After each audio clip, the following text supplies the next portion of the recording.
Welcome, friends, to the How-To Heretic. I'm Uncle Mark. And I'm Uncle Dan. And this is your user's guide to life on the outside. That's right. Leaving religion is your first step into a larger, better world.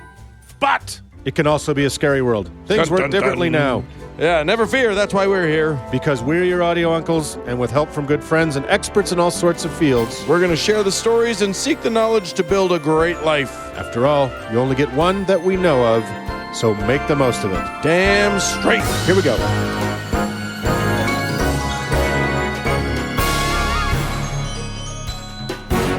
Well, Uncle Dan. Yes, sir. What a show this week. Here it comes. We're introducing a new segment. Ooh, yes, we are. Yeah. We made it up. Yeah, our new segment, unlike all the others, our new segment, Coming to Terms. We have a very exciting thing to talk about that sounds like a skin disease, but it's not. It might be. Yeah. You can't tell. And then you're going to come and talk about a group of people that I can't pronounce. Right. It's a Japanese import you definitely want to say no to. Yes, indeed. That's true. And then we're going to meet the amazing Andrew Copson. Yeah, of Humanists UK, who's going to talk to us about his awesome book. Yeah, and that's gonna be fun too. Should we just get on with it? Let's just get in there right away. Dive in. You know, Uncle Dan. Yes, sir. Throughout the history of human belief and faith, and throughout the more rational period where we have all tried to define it and categorize these things. When is that going to happen? Eventually. Okay. Long after we're off the air. Right. But there is a large lexicon of terms. Yeah. There's a huge ocean of terms, both scientific, religious, and perhaps even just folk. And we use language is what we do. We use language, especially here in the podcast, because we don't have video yet. You can't see our gorgeous faces, so and what we're doing with our hands right now. Yeah, that's for the best. Good boy sleeps with his hands above the blanket. But we thought it would be important after having a few segments where we've tangentially defined some really complicated terms. Yeah. To start a new segment that we are calling Coming to Terms. We're going to come to terms with some words, and the first word that I want to bring up was inspired by miracles. You and I have talked about miracles with each other and on the show a little bit. Yeah. There's a lot of miracles that I don't have any explanation for. Phenomena, various things that the believers see out in the world or experience that are things. But I'll tell you one thing. About 10 to 15 years back, you may recall that there was a to-do, a hubbub in downtown Salt Lake City. It was the Jazz One. No. I mean, they do that on occasion. Yeah. This hubbub was about a tree. One aside, can we point out how ridiculous it is that the Salt Lake City, Utah professional basketball team is called the Jazz? Well, yeah. Because if there's anything Mormons love, it's black, sexy, improvisational music.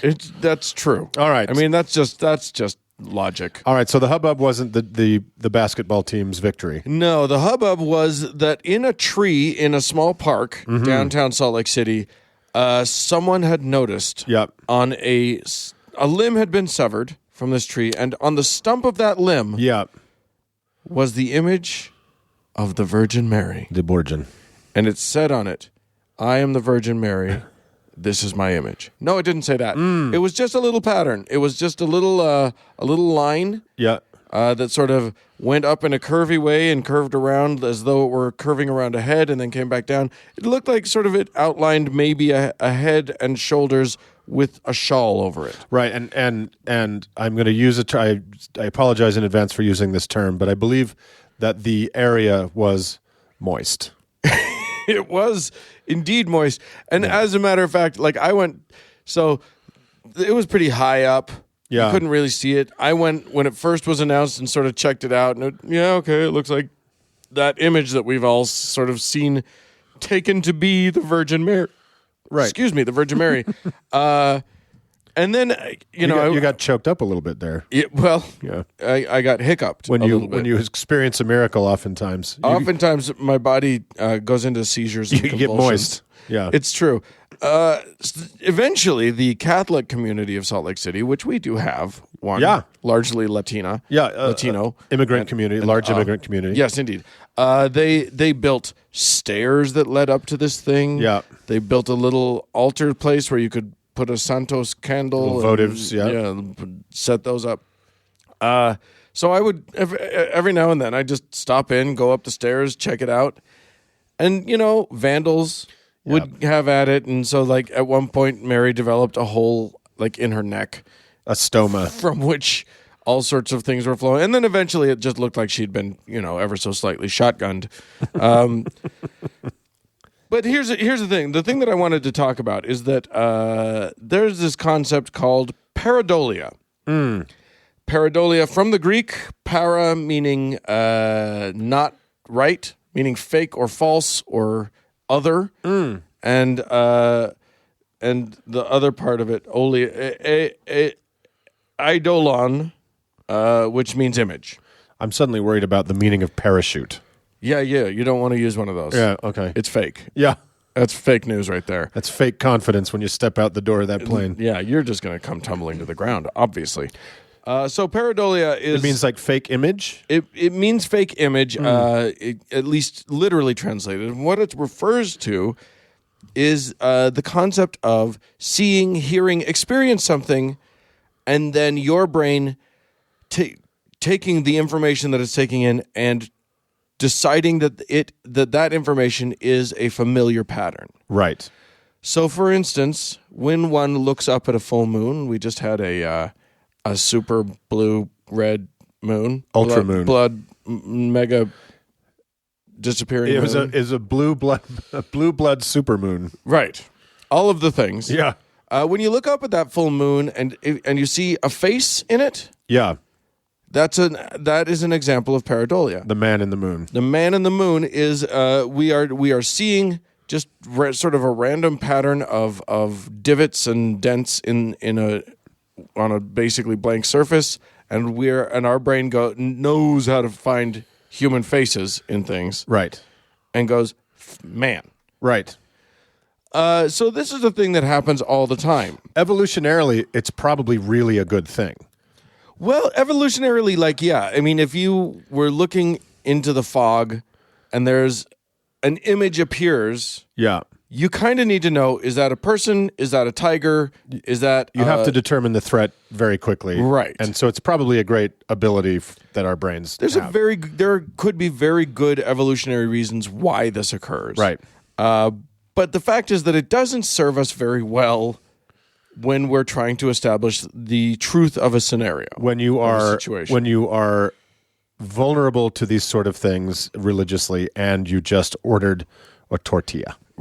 Indeed. Or your toast has popped up. Right. There's a chance you are about to have a life-altering experience right. because of the way the dough baked. Right. Or you cut into a potato and look, it's Jesus. Yeah. And this is another thing. There have been studies that have shown that people who are religious actually are more likely to see faces in things. Well, I wouldn't be surprised. Well, I mean, yeah, it depends on how you've primed your brain. Right. If you're looking for miracles, if you're looking for something that sort of is inexplicable by any sort of natural means, there's going to be a moment where you're going to see some stuff. This doesn't just occur visually, by the way. I will point out that this is an audio thing too. For instance, backmasking questions of the 70s and 60s, when everybody was playing their records. Is that what that's backwards. called, backmasking? Yeah, they were listening to their records, and you hear Judas Priest backwards or whatever. Right, I buried or Paul is dead. If you listen to the Strawberry Fields or whatever. Yeah, all of these things, like if you listen with the intent to discover, if you look with the intent to find, you might, because our brains are insanely well attuned to pattern. Yeah, we are pattern-seeking animals. Right. And a lot of that's really good. Like a lot of, again, going back to the whole evolutionary thing, if you start to see grass separate near Right. you, we are trained to go, aha, that's a pattern that I should fear. That could be a critter or a Right. snake or whatever, and I should be aware of that. Right. I would imagine that on the savannas of Africa, from which we all come, originally, that there were very well camouflaged predators. Yeah. That if you could detect a face in among the grasses or the rocks, then you had a couple seconds to get your affairs in order. You got an advantage over Kevin, Yeah. who just can't see that stuff. Remember Kevin? Kevin, that guy did not last long. He was friends with Lucy. Yeah, it's interesting because like artists can sometimes use pareidolia as a useful thing. You see, that Georgia O'Keeffe liked to. There are those who see flowers, Yeah, what are you talking about? I don't get it. and then there are those who see other things. You wouldn't. You're gay. What do you? It's not What do sa- you? I don't know. I don't. What are you talking about? There's a thing. It's nothing. Don't worry It's about just not. It wasn't just pretty flowers. it. It is pretty flowers. Yeah. They just smell different than you think they do. Jesus. Jesus. Oh, we'll edit that out. That's so gross. It's not. It's Ew. lovely. It's lovely. Oh, fine. Rorschach tests are Right. an idea of using pareidolia to sort of get at where your brain's at, like Right. guided pareidolia. Like, what do you see in this? Maybe that gives you a hint of where somebody's mind Yeah. is. But yeah, we just wanted to bring this up, just sort of define pareidolia for folks out there, because when you're talking to your religious friends, and maybe you've experienced it in your life. You were sure you saw a ghost. You were sure you saw a spirit. You were sure you saw Right. the sun dancing in the sky. Right. Maybe you didn't see what you saw. Right. And that's the thing. One of the things that we want to instill in our good listeners and you, our nieces and nephews out there, is a solid skepticism, a grounding in what's real. Yes. And the fact that you saw it doesn't mean that your interpretation of it is correct. Absolutely. I was just going to say, I don't think that I am vulnerable to looking for signs of the supernatural in the world around me, but I have a shower at home that has a kind of caramel colored marble wall. And, I've lived in that house for 10 years, and almost every time I go in, I see a different face. I see a different, shape of an animal. I see a different, so, even the skeptical mind is just constantly projecting meaning into a meaninglessness. Yeah. Because that's how we're designed. It is, and it's not a failure. No. of your, but it isn't. But also, like I have a good friend who believes deeply that he saw a UFO, and when I call him on it, and here's what I say about UFO sightings. Great, you saw a UFO. Just remember what that stands for. Right. It's unidentified Yeah. flying object. Right. So so as long as you just say I saw something that I couldn't identify, I'm with you 100%. It's the second you say, and here's what it was, Right. that I go, okay, now you've lost me. I saw a UFO, and it proves there are little green men. Right, exactly. So watch out for that. There are other proofs of little green men, obviously. Obviously, that's not how you it. prove it. Right. Yes. The fact that I have one living in my I mean, I don't believe in those. So yeah, pareidolia, that's your word of the day. And it's great to have these terms because it just helps us deconstruct, thousands of years of bad ideas and make better choices and arguments pertaining to them. Yes, indeed. Pareidolia. Moving on. Well, nieces and nephews out there, I have asked Uncle Mark here Yeah. to tell us all a bedtime story. Yeah. It's not a very good one. We're gonna have a happy story this week. So we have a fun segment where we like to meet a group of people once in a while. Yeah, it's kind of like the whole Mr. Rogers thing. Who are the people in your neighborhood? Yes. You don't want these people in your neighborhood. You don't want these people in your neighborhood, and thank God it's a neighborhood far from here. But in this week's Let's Meet we're going to meet Aum Shinrikyo. Yeah, I don't think that's a real thing. Well, it's That doesn't not as sound- real as it used to be, but man, it was when it was real, it was real. So, this is a crazy thing. Like we've met some nutty people. Yeah. In this journey, we've met. Sure.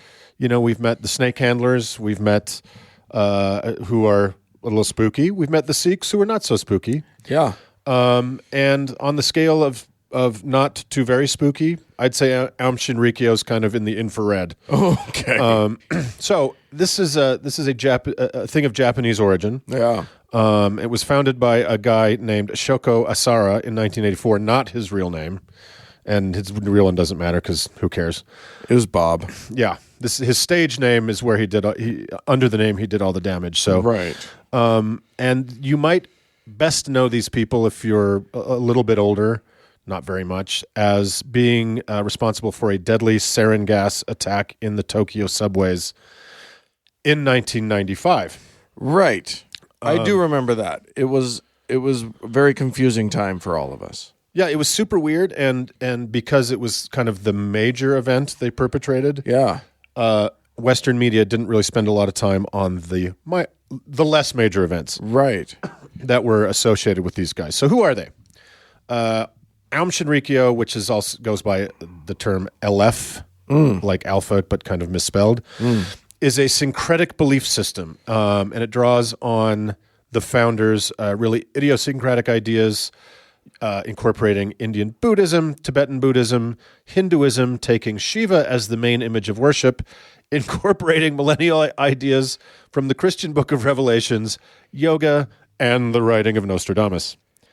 So Sounds good so far. So, and that's a term that we can talk about in greater degree later. But syncretic is what, dear listeners, I'll bet a lot of your friends and a lot of people you know a habit they have incorporated, where they're like, "Well, I don't like the Bible, but I like Jesus, Right. and we should all listen to the Dalai Lama." That's syncretic.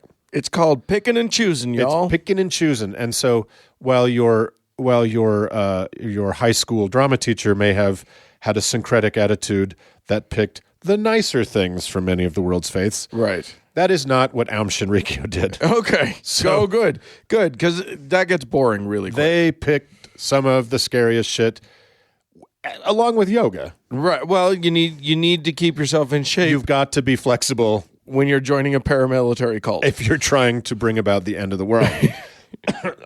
So Asahara, in 1992,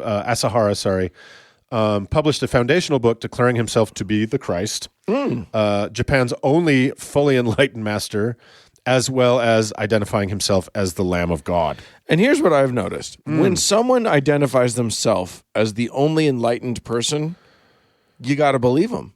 Right. It's like it's as obvious as calling yourself a truly stable genius. Who would say such a thing if it weren't true?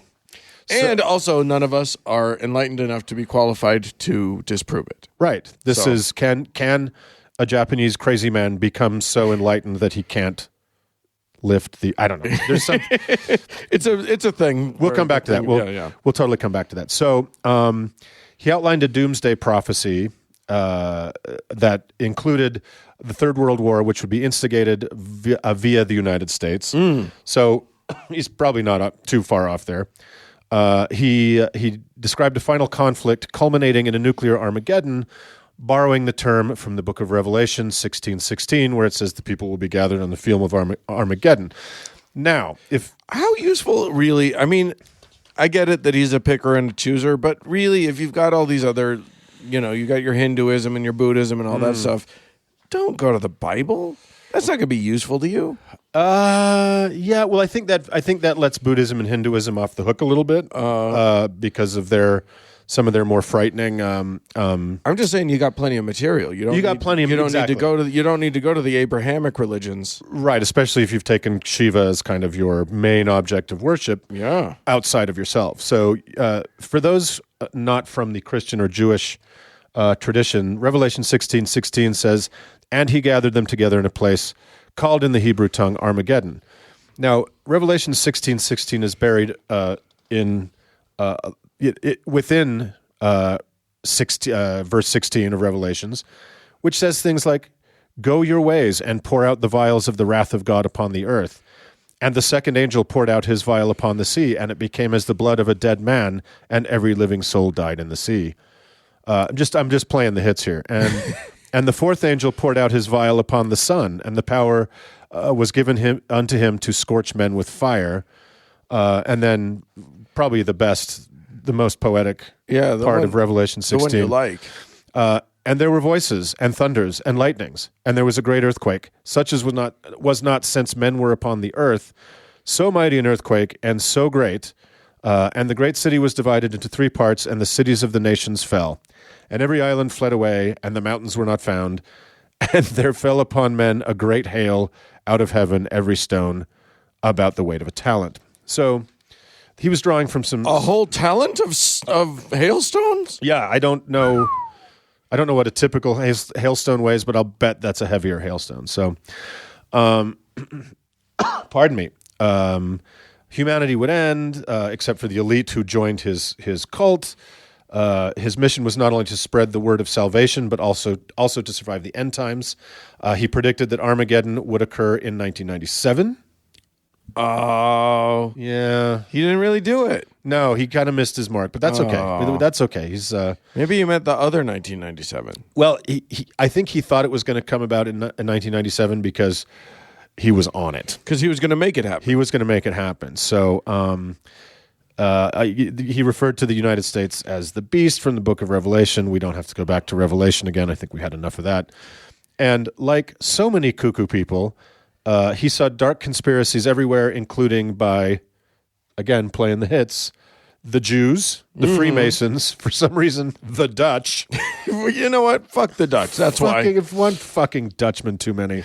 The Dutch, the British. You can't trust somebody in a wooden shoe. And the British royal family.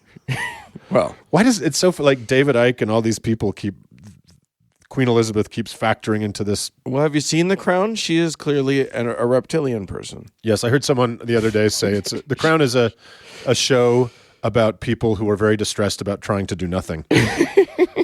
Anyway, so he thought by doing this, he was justified also in Buddhist ideology by bringing about something called Mapo, which is the third age of Buddhist ideology, where the world will degenerate. Oh, and then that will be followed, in Aum Shinrikyo's opinion, by something called Shoho, which is some sort of restoration of a golden age.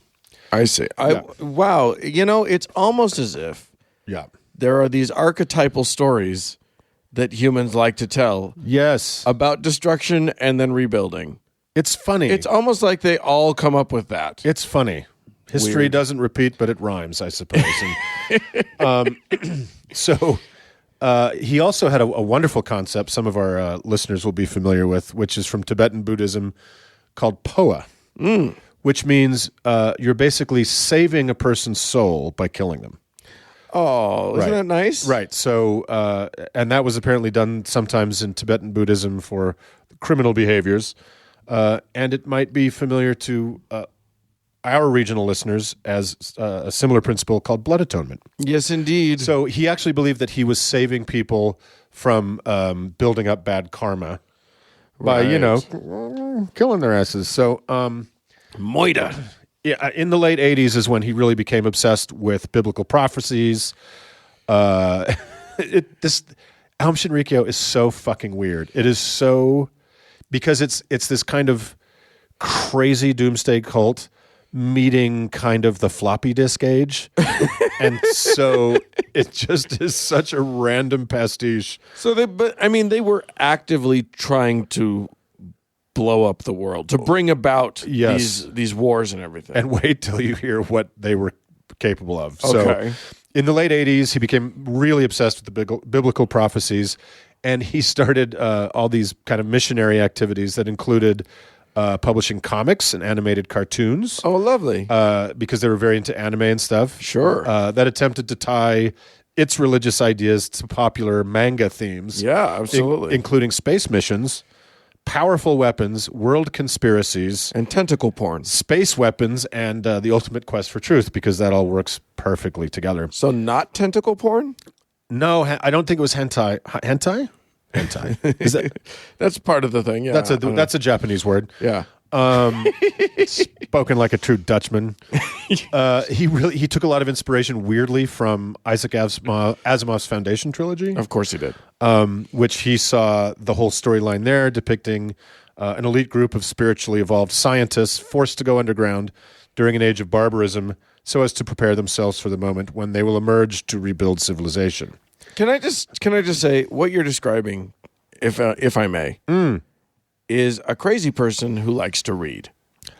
Yes. Well, and a little interesting aside about him. Yeah. Is he had extremely advanced glaucoma as a child. Okay. And so by the age of 6 or 7, he was already completely blind in one eye. Oh. And quite a bit blind in the other. Oh. So he was sent to a school for the blind. Oh. Well, that old truism in the kingdom of the blind, a one-eyed man is king. He was the only partially sighted kid in school. Okay. So he just turned into a terrorist because he could beat the shit out of the other kids. They had no way to defend themselves against him. So they say that they think a lot of his kind of horrible pathologies come from how overly powerful he was in this very youthful setting. Okay, so I think what we've learned from these facts is make sure that your child feels powerless. Yes. And make sure that they can't read. That don't teach them to read, and make sure that they feel weak and powerless. Or make sure that you blind them completely with both eyes. Yeah, if they're going blind, fucking shit or get off the pot. That's the lesson. Or even if they're not going blind. Might as well try. Right? And then porn's never going to be a problem. I think we've solved all of the problems. We tied it all up with a bow. Okay. So, he made these crazy, extravagant claims about curing physical illness with health improvement techniques, realizing life goals, improving intelligence and positive thinking, by concentrating on what was important at the expense of leisure. This was to be accomplished by practicing ancient teachings derived from texts that only he could read. That doesn't seem like any other tradition in the world. No. We've never heard of that. Yeah. So then there were initiation rituals that often involved the use of hallucinogens such as LSD. Fun. They also included something he called yoga, which oftentimes meant being hung upside down and electrocuted. That's the advance. I think that's Bikram. Isn't that what Bikram yoga is? It's just amazing how people like this get followers, right? Like, how the fuck? Oh, okay. It's look. What it says is that anybody can get a following if you commit. Yeah, I think commitment. That's what we're learning. Commitment. All right, so get to the good stuff. So shit starts to get really dark. Yeah. So he began selling vials of his own blood for followers to consume. Ooh. To literally drink his blood. Is that still available? So that attracted the attention of a lawyer, an anti-cult lawyer in Japan. Okay. And this is where things really start to... You thought it was bad. This is where things really start to take a turn. So, and this is following on the first murder of a cult member who they submerged in ice water repeatedly until he just died. Oh, well. Because he tried to leave the compound. Oh, and you know what? That seems fair.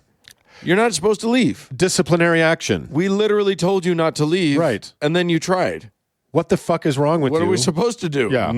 Dunk you in ice water until you die? I get it. I totally get it. Yeah. So anyway, this anti-cult lawyer named Sakamoto started threatening him with a lawsuit. They tried to negotiate with him. They tried to pay him off. And the following month, he and his wife and child disappeared from their home in Yokohama. Oh, dear. And it wasn't until after the 1995 Tokyo gas attack that they were found to have been murdered and their bodies dumped in a lake, mutilated bodies dumped in a lake by cult members. So that was as far as we know, that was their second murder.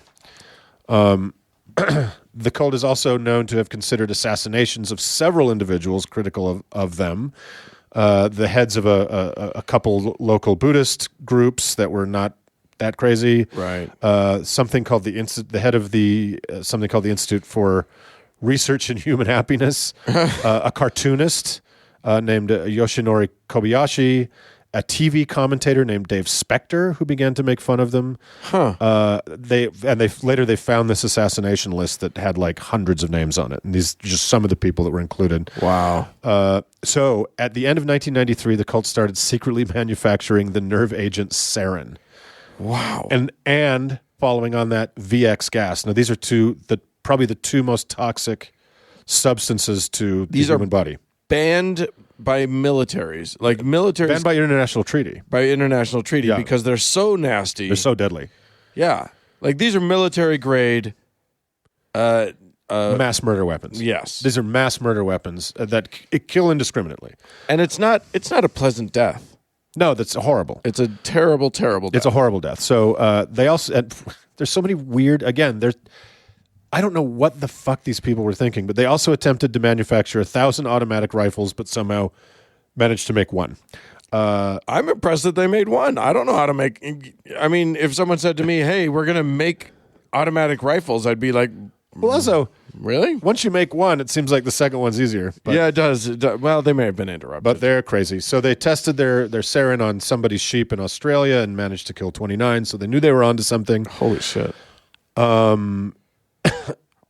On the night of June 27, 1994, the cult carried out a chemical weapons attack against civilians when they drove trucks around a neighborhood where these two judges lived in this neighborhood, and they just dispersed sarin.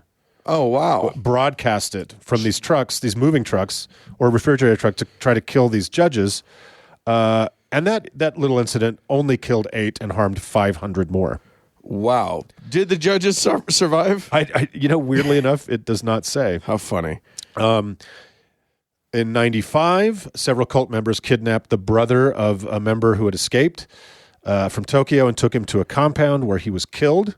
His corpse was destroyed in a microwave-powered incinerator. Wow. Yeah.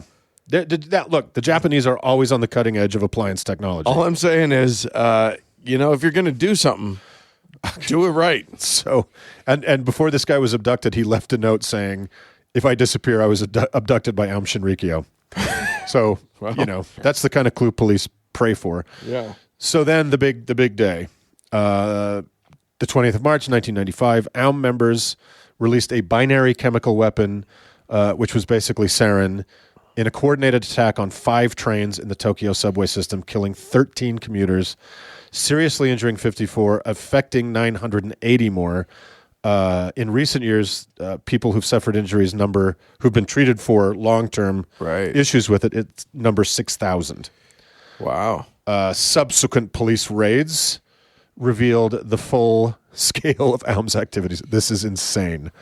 For the first time, at the cult's headquarters at the foot of Mount Fuji, police found explosives, chemical weapons, and a Russian MiL Mi-17 military fully loaded helicopter. Yes! There were stockpiles of chemicals that could be used for producing enough sarin to kill 4 million people. Wow! I mean, industrious is how I would describe these guys. So these guys they think big. They had facilities. You got to respect it. They had facilities all over Japan. Holy cow! Where they were making shit. And police also found laboratories that made drugs such as LSD, meth, and a crude form of truth serum, a safe containing millions of US dollars in cash and gold, and cells, many still containing prisoners. Wow. Well, you may have answered one of my questions with that last bit, which was, how are they funding this thing? Because if they're manufacturing drugs, that might be a good way to fund. Also, a death cult. They had a huge number of congregants who came from kind of the university class of society for some reason, and they had to give 100% of everything to Asahara. Right. So it was largely contributions from, followers, but I think probably also there was a little bit of a drug trade. Yeah. And then they tried to attack the subways again. On 5th of May, they after the raids happened and everything? After the raids, there were still these guys around trying to cause doomsday. Right. A burning paper bag in May 95 was discovered in a toilet in Tokyo's busy Shinjuku station. It was revealed that it was a hydrogen cyanide device It had not. It was extinguished in time, and if it had not been, it would potentially have killed 10,000 commuters. Holy shit! Yeah. So they finally, Asahara was in hiding. Police finally found him hiding in the wall of a building, which is funny because he's like a 300-pound dude. Oh wow! And eventually, look, it all ended with them all being brought to trial, and 13 of their leaders, and I didn't know this was a thing in Japan, were sentenced to death. Whoa! And they're still on death row. So death in Japan is by hanging. Huh. And you're given 1 hour's notice. Oh wow! Yeah, so their last appeal was expended in like 2010. So these guys are just waiting, watching the clock. So that's Aum Shinrikyo. Holy crap! Yeah, and there are some break-off groups that still exist. Of course there are. They're really big in Russia. And yeah, I can see that appealing to Russians. The Russian authorities have tried to stamp it out, but it's been almost impossible because they're kind of, by nature, they kind of live underground. So. Well, and also the first rule of Aum Shinrikyo is you don't talk about them. The first rule of is poison everybody. Poison everybody. So there you go, folks. They're not quite the Sikhs. They're not quite the snake handlers, but there's something else entirely. They're worse than Tyler Durden. Yeah, it's some nastiness out there. So watch out for Aum. Don't join a cult ever. Right. Don't be a joiner. Yeah, and if you're thinking of joining these guys, I'd say go ahead and look into Scientology. Yeah, sure. It's harmless by comparison. It's better. All right, let's move on. Moving on.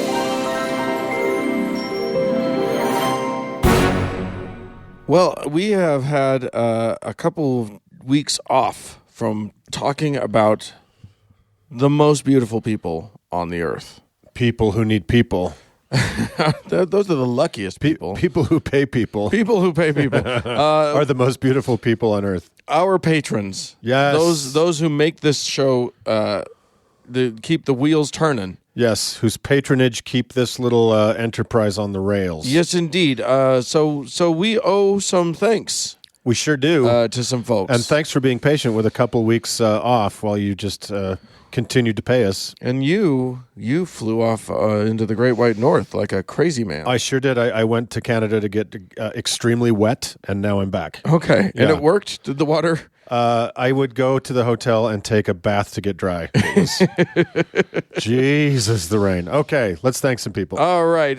Some big thanks here. We got thanks for Michael, Tamir, Kimberly, Pat, Ashley, Reese, Paul, Carrie, and George. And then we also have we have David, who we need to give a saint to. David has donated at a level that earns him his own personal saint.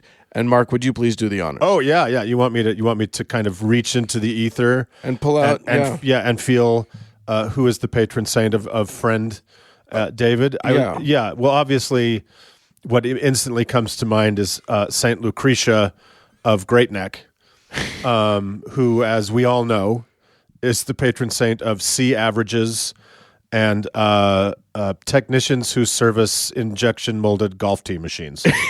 So I think actually I've met that person. Yeah. I mean, it covers a broad range. Mm-hmm. That's great. Well, yeah. So thank you, David. Congratulations, David, on your amazing saint, and the rest of you are amazing also. So thank you all so much for your contributions. It's what keeps us going. And if you are listening to this but haven't yet become one of our patrons, that's right. We will allow you to do it.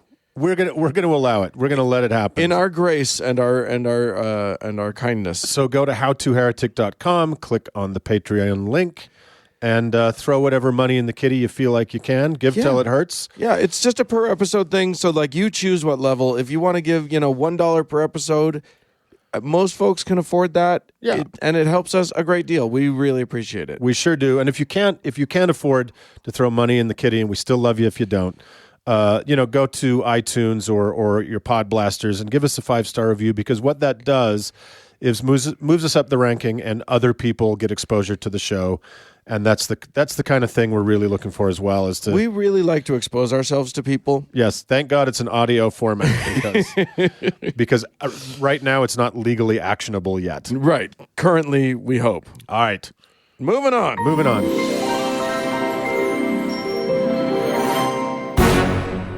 Well, Uncle Mark, Yes. Every now and then, as you know, we like to have somebody on here who's actually smarter than we are. Yeah. That happens a lot, actually. It's nice to have somebody else come on and do some of the work because we're lazy bitches. Yeah. Who do we got today? Well, this week, Uncle Dan, we are very lucky to have Andrew Copson, who is an activist and author, who is also the chief executive of Humanists UK. In addition to the group's many educational, community building, and charitable activities, Humanists UK offers non-religious services for weddings, funerals, etc.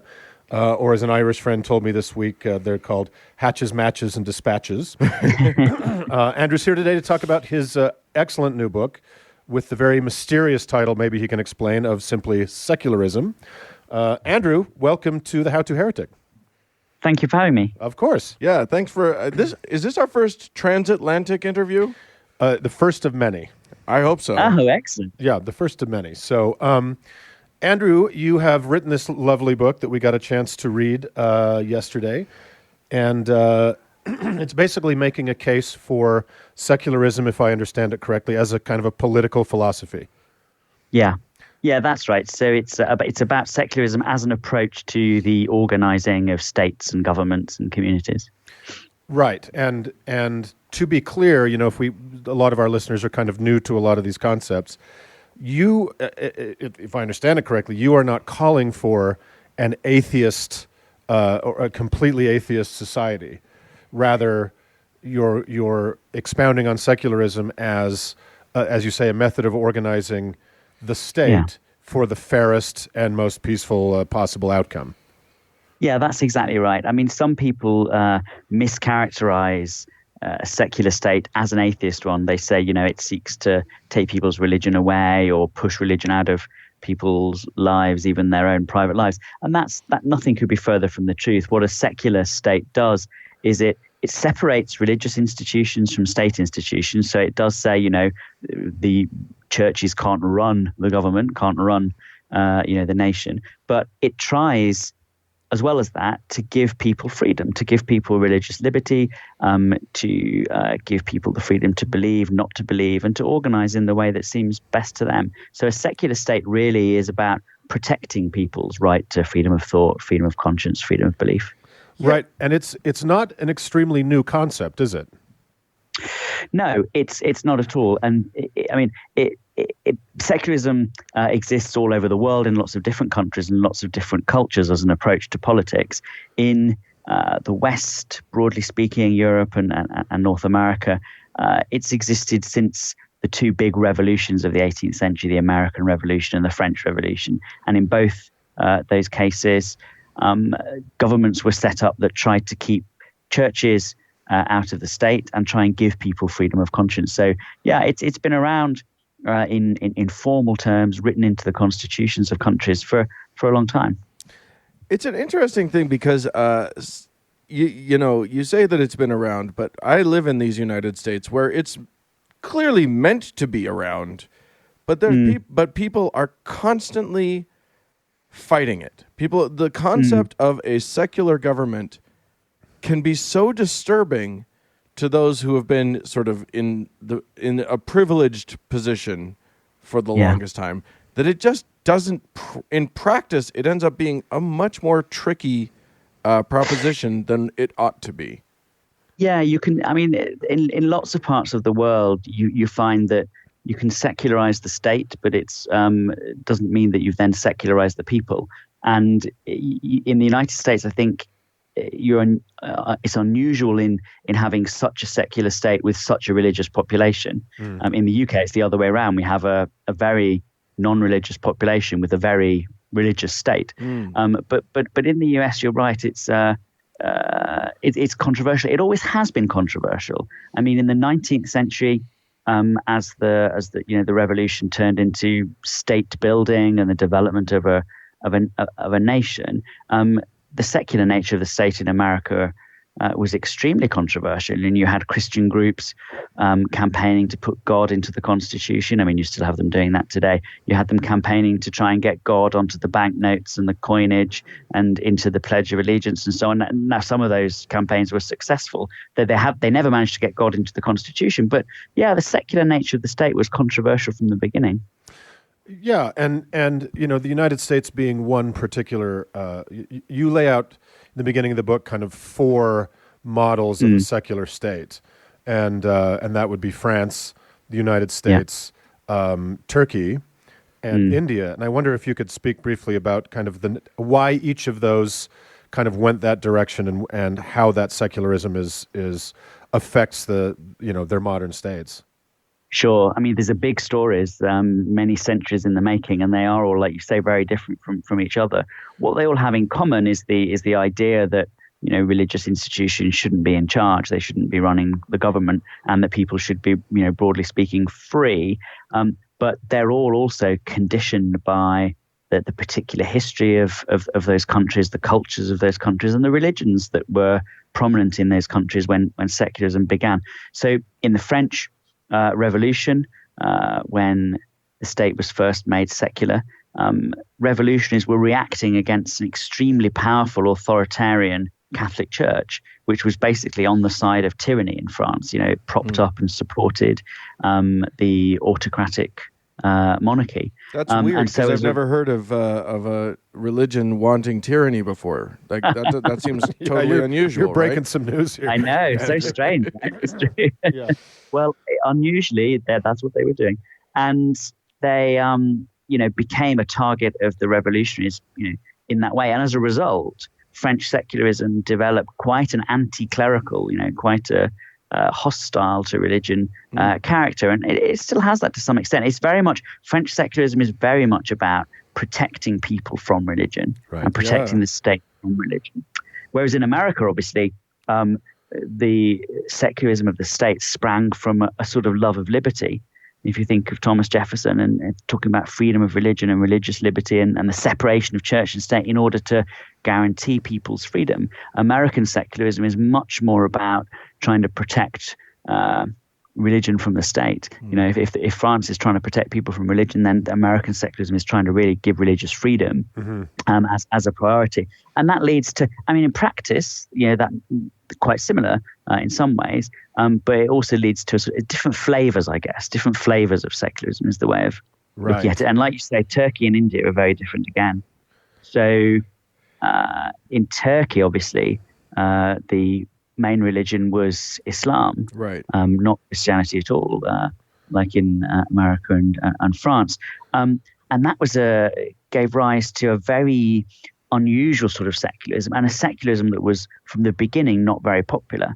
So although it was controversial in America that the state should be secular, there was, also widespread popular support for the idea. Whereas in Turkey, secularism was very much an elite project, a top-down, undemocratic imposition of secularism. And as a result, you get some very strange traditions in Turkish secularism, like, for example, the state controlling mosques.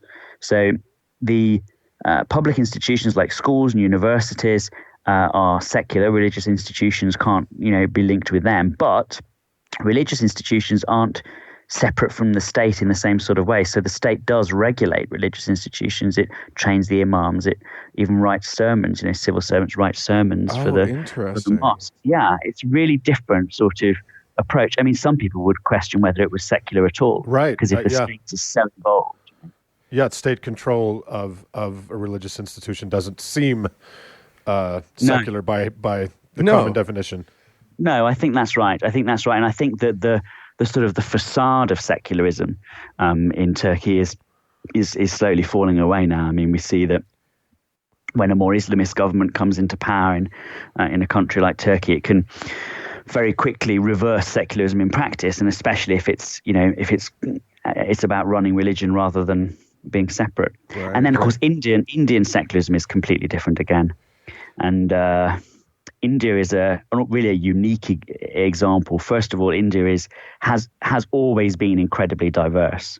Right. Right back to ancient times. There are different religions, there are different philosophies, there are different ways. I mean, today, of course, they have Buddhists, Hindus, Muslims, Sikhs, Jains, Christians, humanists, big atheist traditions.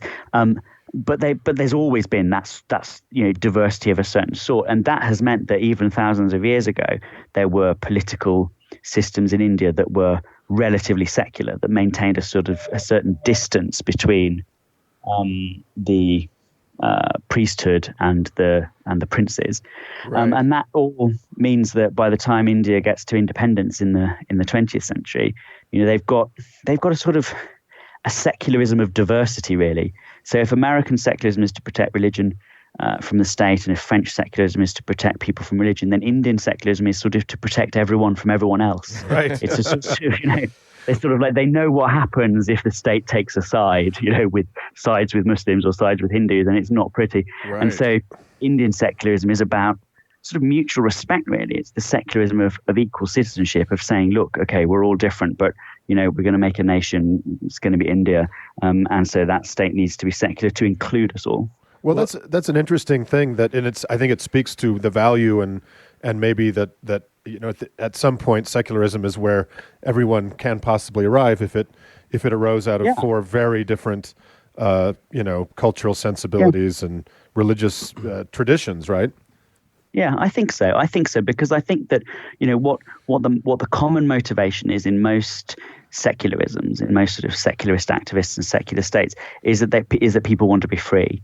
Right. And it's inhibiting people's freedom if the state tells you what to do, what to think, what to believe, and it's also not fair. So I think freedom and fairness, which are two pretty timeless human ambitions, really, and human beings feel the need of those more or less, everywhere. Yeah. Freedom and fairness both lead, I think, in the end, in diverse societies at least, to a secular state. Indeed. I did want to talk a little bit about ways in which secularism can fail. It does seem to me, I've been sort of looking at religious news throughout the world for a long time now, and I recall things like stories in France of people trying to ban burqas or ban. They make it actually hostile toward people of Jewish or Islamic faiths, so can you talk a little bit about ways in which, as I said, as we talked about, the U.S. doesn't do it very well either. Ways in which secularism can fail, and maybe some safeguards that could be put in place to fix that. Yeah, definitely. I mean, that's a good question and a good point, because secularism can be abused, I suppose, would be one way of putting it. It can fail, because there's a religious population that overturns it, for example, as it's sort of failing in Turkey at the moment. But it can also be abused, and I think that the examples you pointed out in France are abuses, really. It's a sort of weaponizing of secularism against minorities. Right. And you do see that in France. The ban on burqas in public places, in the street and so on, I think is pretty hard to sustain on principle grounds. The French, state tries to argue that it's about common citizenship, that you can't really know your fellow citizen and be part of a single society if you can't see their face, because their face is vital for sort of communication. And you can try to make an argument that way, because it is obviously legitimate sometimes to limit people's religious freedom to respect the freedom of others, right, or in interests of public order or whatever. No one's freedom can be absolute. So you need to, if you're going to ban something, though, you need to argue how it's harming other people. Right. You can't ban something because you don't like it. You don't like it. Yeah, exactly. Right. You don't think people should want to do it. I mean, that's not legitimate. So I think that's an abuse of secularism, I think. And it's, how could it be reversed? Well, I think the burqa ban in France now can't be reversed apart from by politics. Legal cases against it have failed, but other legal cases in France of a similar sort have succeeded. So last year and the year before, there were some cases where so-called burkinis, these sort of all-over wetsuits that some Muslim women were wearing on beaches in the south of France were banned. So some mostly right-wing mayors in the south of France banned these burkinis, and sometimes they invoked secularism in doing so. They said, our values in this republic are secular and we don't want this sort of thing. But when these questions went to court, the court took a very different view, and they said, no, secularism is about protecting and preserving the right to freedom of conscience, freedom of thought, freedom of belief. So because these women aren't harming anyone else, they should be allowed to wear these burkinis, and that was the decision of the politicians reversed by the court, and it was secularism that gained that victory for those women. So it's complicated. It's not the case that secularism is always abused against Muslims in France. Sometimes it really succeeds in its aims, and they can use it to protect their rights. But yeah, sometimes it is, and I think that the motivation for that is really quite often prejudice. Prejudice, sometimes a closet racism, but certainly religious prejudice. Yeah, well, that was the burkini. When I was reading that in your book, and I remember it from the news stories, was to me particularly egregious because you could be harassed. The police could be harassing a woman for wearing a burkini when someone else wearing a wetsuit strolls happily down into the water. Right. What is the functional difference? And it's almost the same Exactly. with the hijab. Right. You can wear a hat, but you can't wear that. Exactly. You're just profiling people according to what you think their religion is and their skin color and so on, and that's obviously the effect of it. Right, and using secularism the same way you would not want religious people to use their doctrines to attack your personal expression. Exactly. And of course, a lot of this relates to those of us or it pertains pretty on a very personal level to those of us with no religion at all. Because so many of the world's governments are set up explicitly against us. A new law has been proposed in Egypt that says you can believe in any god you want to, but you gotta have one. Yeah, that's right. That's right. And I mean, the non-religious people, humanists, atheists, non-believers, whatever they want to call themselves, are the biggest victims of non-secular states.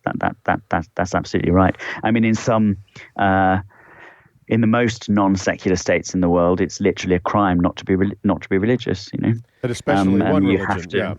Well, that's right. I mean, today, of course, the foremost example is in the various Islamic states in the world. Right. I mean, in the past, of course, it was the states of Christian Europe that were oppressive in this way, but now the international examples are obviously almost all Islamic, and those Christian states that still exist, for example, like the UK, are practicing often quite far-reaching discrimination in access to public services or in citizenship and so on, but they're not killing people for leaving Christianity or for not being Christians. So I mean, the leading problems of non-secular states at the moment are definitely Islamic, and of course China.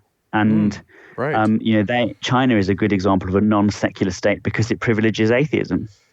Right. And that's a rare thing these days. We used to have more countries like that, of course, the Soviet Union, Albania, and Cuba, when it was officially atheist rather than secular and so on. But China is not a free place to be a Christian. I think it would surprise a lot of our listeners to hear you describe an officially atheist country as non-secular. Yeah, I'd like you to hit on that point for a second, because that, as you well know, when a crazy person screamed Pol Pot at you on a television program, if you shared the values of Brother Number One in Cambodia, could you touch he was a little Buddhist, bit? Of course. Yeah, could you touch a little bit on that idea? Yeah, so a secular state is one that separates state institutions from religious institutions, tries to maximize freedom of religion, and tries to treat people equally, regardless of their religion and belief. Now, you see one example of non-secularism in religious states where, for example, let's say Saudi Arabia, you have to be a Muslim for citizenship. If you leave Islam, you suffer penalties. If you wanted to be in government, you'd have to be a Muslim, and so on and so forth. Islam is what's taught in schools. In every way, freedom is sidelined in favor of the promotion of one particular religion. Well, in a state like China or in Marxist-Leninist states of the past, you see exactly the same thing, apart from the belief being promoted is a particular sort of, materialistic atheism. You have to be an atheist to take, for example, a government position. To be in atheism the party, is taught as exactly, and to have any sort of political office. Atheism is taught in school as the truth of the matter. Right.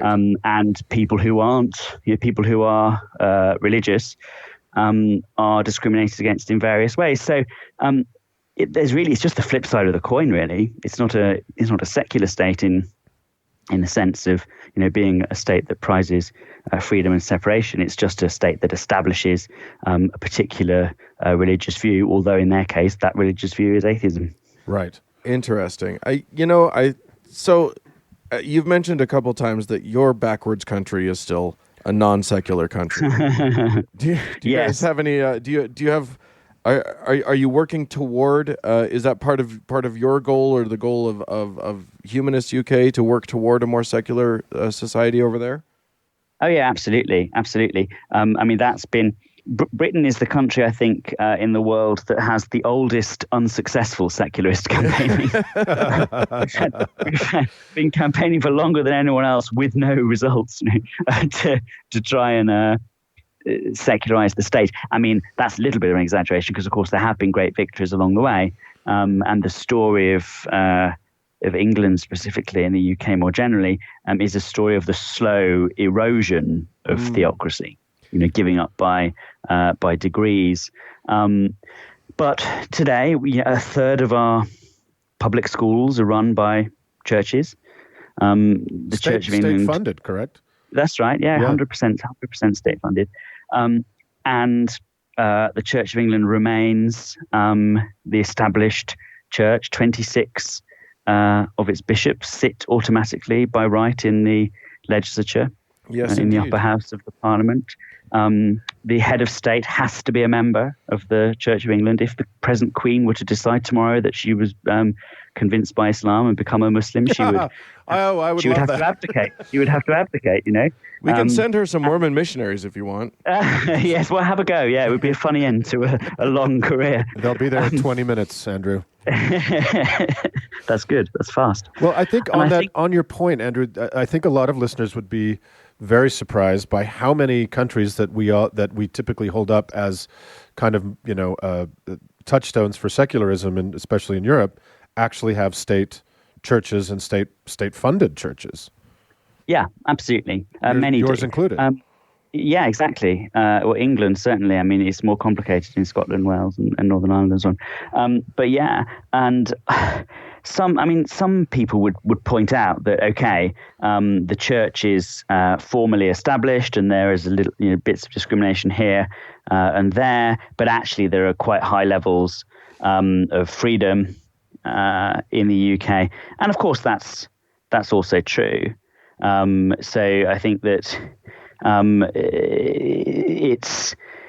it's obviously the case that there is more freedom of religion and belief in the UK, which is a Christian state, than there is in Turkey, which is officially secular. Right. I mean, there's no doubt about that whatsoever. But that doesn't mean that the UK wouldn't be better if it were a secular state, and I think it would be.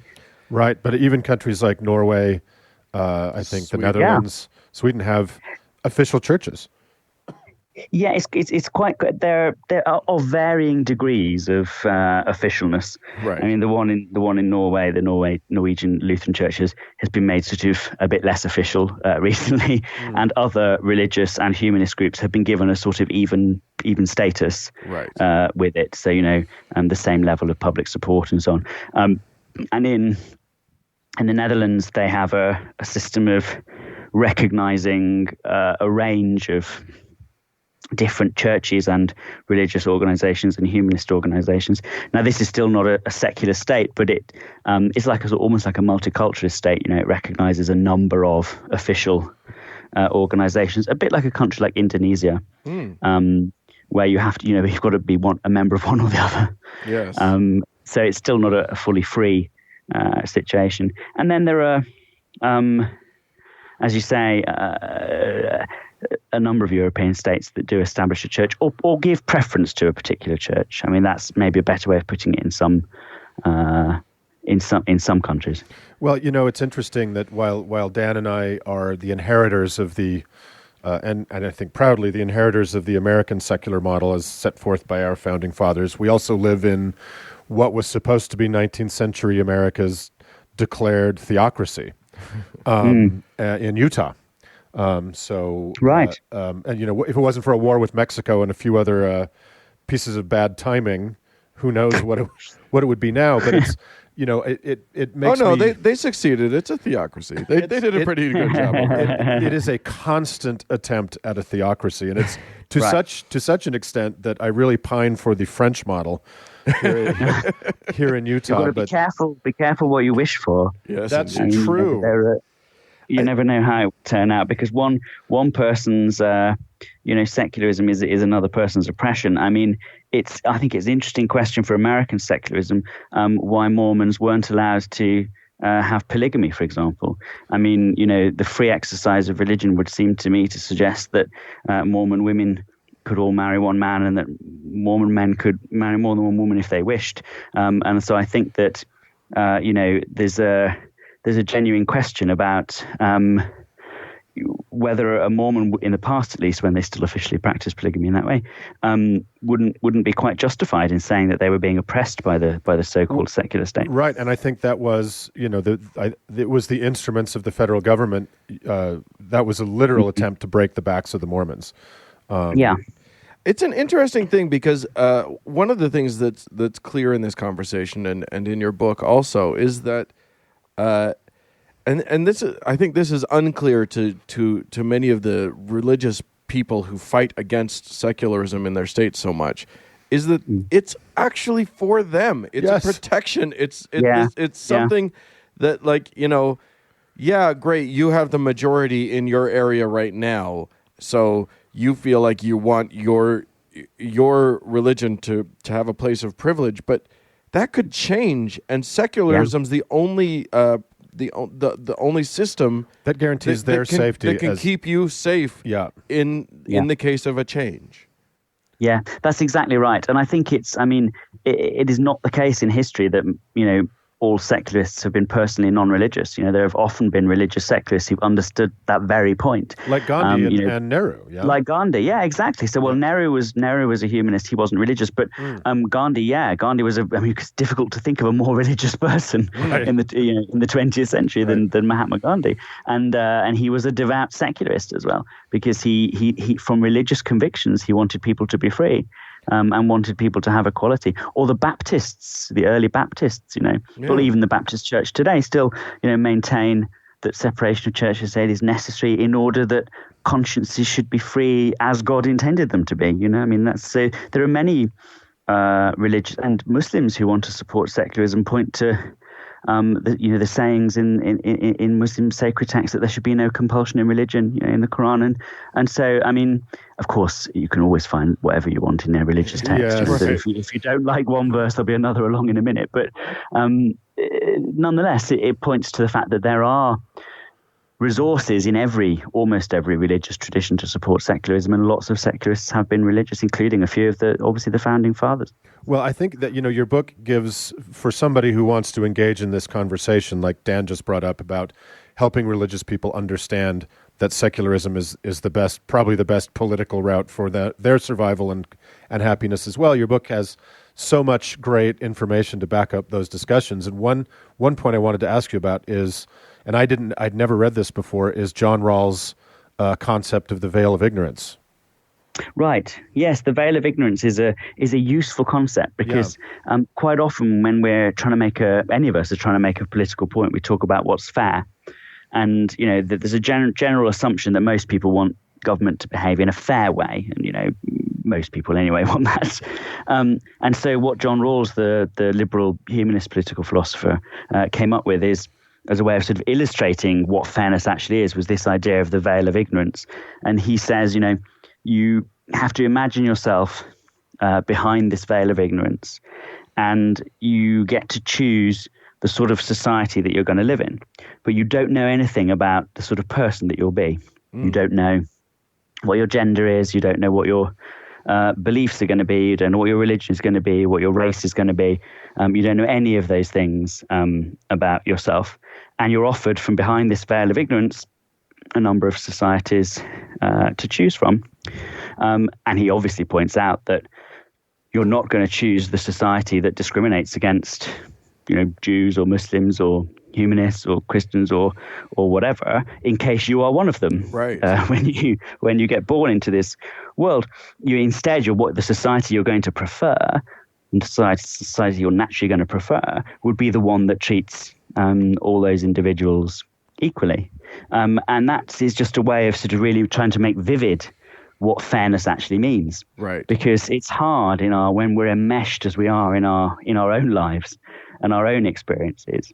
It's hard to give distance and really think about whether we do want the thing that is fair, or really we're just actually pursuing our own interests, whether we know it or not. And I think that a lot of people, for example, who belong to groups that have been socially and historically privileged, Christians, for example, in the UK, but also I can think of examples of my own, as a white man, quite often you feel, this isn't fair, when something is being done to adjust those inequalities. Right. And what you're really experiencing is the loss of privilege. And if you think about it some more, if you give yourself some distance and try and use the veil of ignorance as an experiment, then it helps to sort of liberate your thinking from your own particular situation and give you a way of thinking about fairness as on a social level. And obviously the use of Rawls' veil of ignorance in this context is to say the state you choose would be a secular one. Yeah, I think that's exactly right. And one last point I wanted to ask you about was the again in a totally free or an ideally free secular society, I think another thing that certainly in Utah we bump up against this all the time is that religious people don't understand is that there is a freedom to offend. Oh, yes. And that is, certainly in America, we're always having that conversation and that argument. But I think that's a side effect of secularism in a free society. But that's only because we're super offensive. We're very easily offended people, as you may know. Well, I mean, I think that the price of freedom is to be occasionally offended. And it's a relatively small price to pay for the bigger prize of freedom, I think. But you're right that this cuts to the heart of a lot of current debates as well in and around secularism. Obviously, there are many countries in the world that still have laws against certain sorts of expression, against blasphemy or defamation of religion or whatever it is.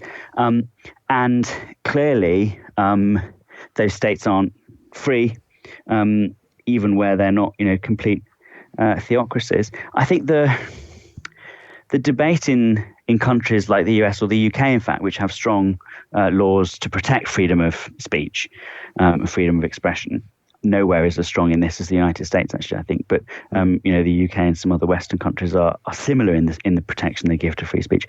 The debate here is a bit different, isn't it? Because it's not about using the law as it is in some Islamic states to curtail speech, but it's almost like using sort of social pressure, right, and trying to make people silence themselves, censor themselves. Social pressure and sometimes threats of violence, of course.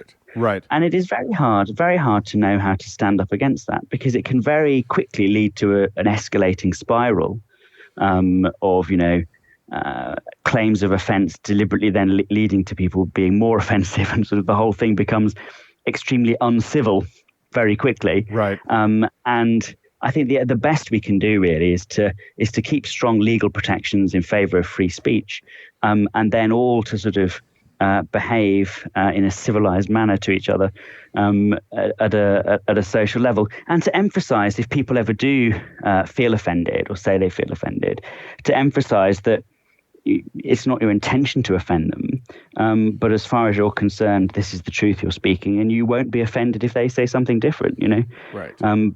But the value of free speech is evident. I mean, all human advancement has come through free expression, new ideas, the interchange of ideas. It's the first freedom. It's the engine of progress. Yeah. And if we were to give up on it, we'd give up on any sort of civilizational advance whatsoever. So it really needs to be defended quite robustly. So I say we don't give up on it. No. That's You're such a revolutionary, Good Uncle plan. Mark. that is the editorial opinion of the How To Heretic. Yes, Well, Andrew, indeed. you have been wonderful and a delight to talk to. If people want to find you and support your work, where would they find you? Are you asking for my home address, or Yes. are you asking? Yeah, we want to come over They for will tea. find me here, there, and everywhere. I told you I'm sending the missionaries to the Queen. That was to the palace, wasn't it? Yeah, exactly. Well, don't get them to come here. Well, online, I suppose. Yes. If you want to learn more about the work of Humanists UK, it's humanists.uk. And if you want to learn more about international humanist work, then it's iheu.org. And if you want to know more about my book, then it's andrewcopson.net. Great. Well, we will post those in our show notes, and Thank you. and hopefully the good work continues. Yes, thanks so much for coming on, Andrew. We really appreciate it.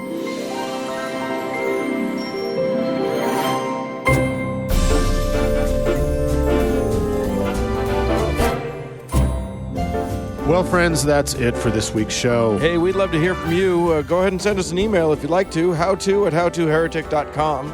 Or you can leave us a voicemail in lieu of sarin gas at 903-88-HOW-TO, which is 903-884-6986. Yeah, hey, big shout out again to all of the people who have given us money over these few months. If you want to join their ranks, you can go to howtoheretic.com and click on that Patreon button. We'd sure appreciate it. That's right. And if you have the time and the inclination, just give us a 5-star review anywhere that they'll take it.